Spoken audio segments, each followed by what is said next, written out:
guys, so here it is. This is my mining frame. Don't be alarmed by this here. I just took a piece off so that I could show you how I get started, but I have the whole thing set up already last night.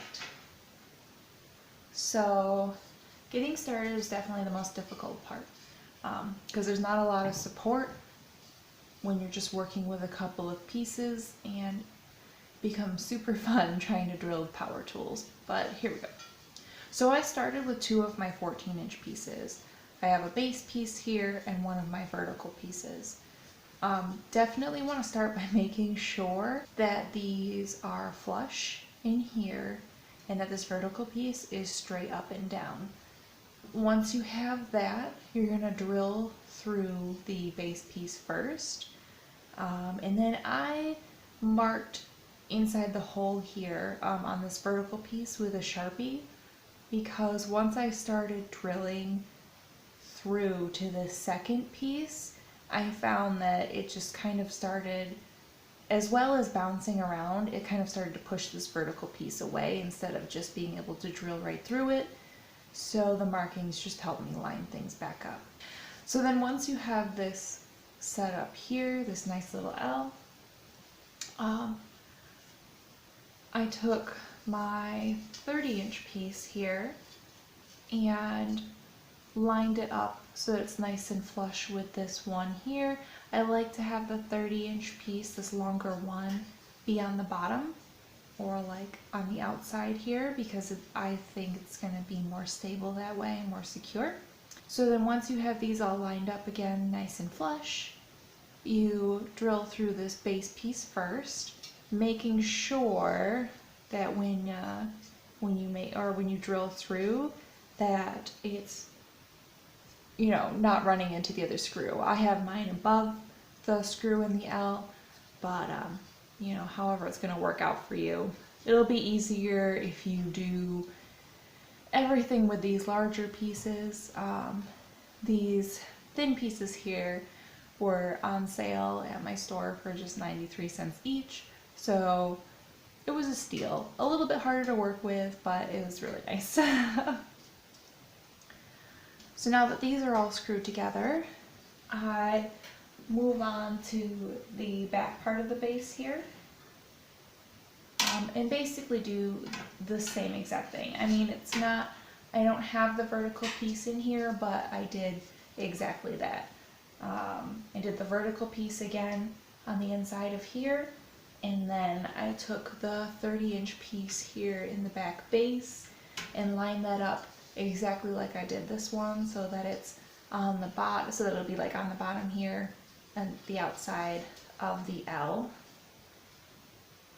And continued around. I did the same exact thing on the other side, making sure that the L was inside my 30-inch pieces, and then you end up with, you know, a base and 4 vertical pieces.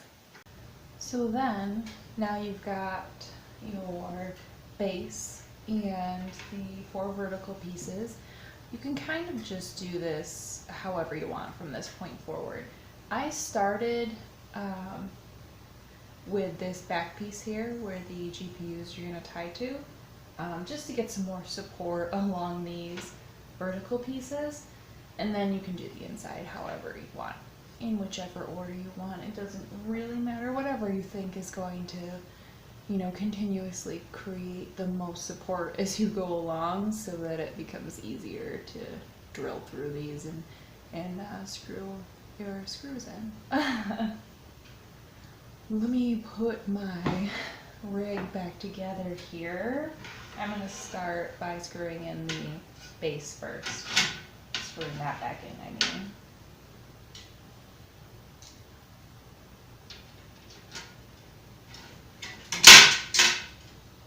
And then let the rest of it drop off my really small table, because, you know, I'm always properly set up for this. I think you guys have noticed. I'm like amazing at it.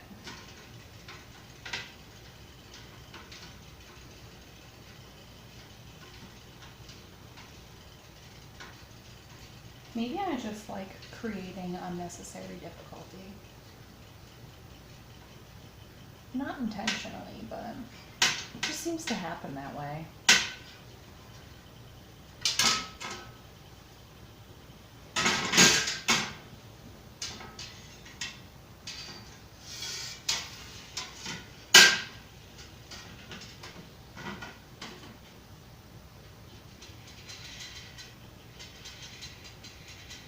And then of course the table that I'm working on is glass, so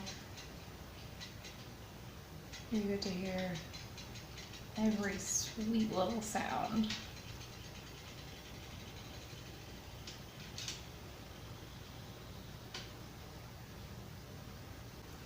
It had a lot to say.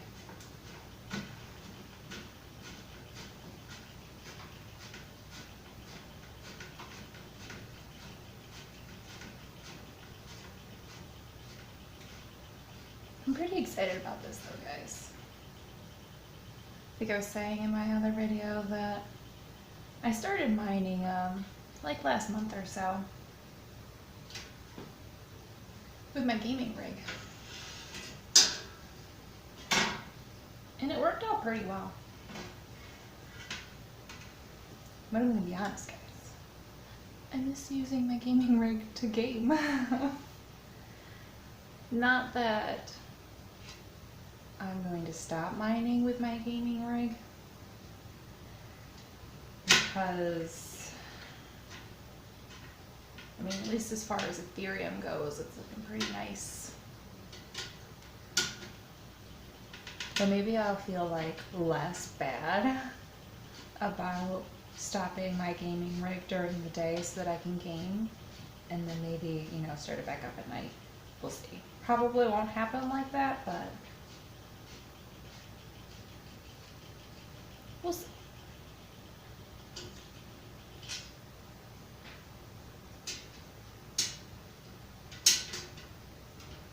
You don't have to have bars along the top here, like these 14-inch bars, if you don't want them.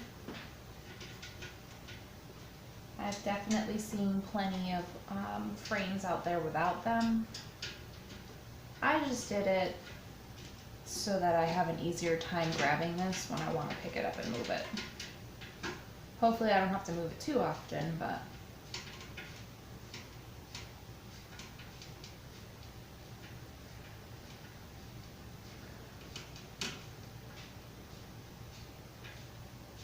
definitely would have been faster if I just used my power drill, but it's so loud. Okay, so yeah, now I've got it back together here. Look at that, guys. So exciting. It's not perfect, but it looks pretty good. I mean, this is my very first frame, and it's the first time that I've worked with metal like this, so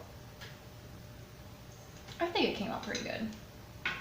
These are the pieces that I'm going to be using along the bottom here. I'm not going to leave this an empty bottom.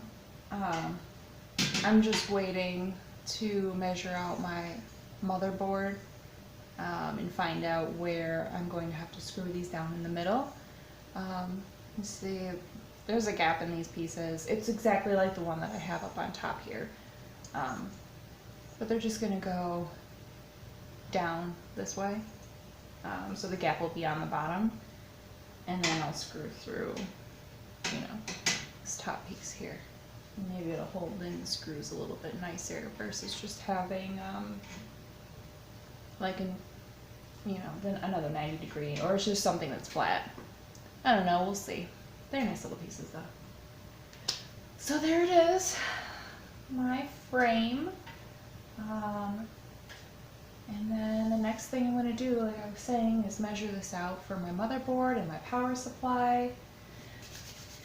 And we'll get started. I'm still waiting on another video card. Some of them came in today.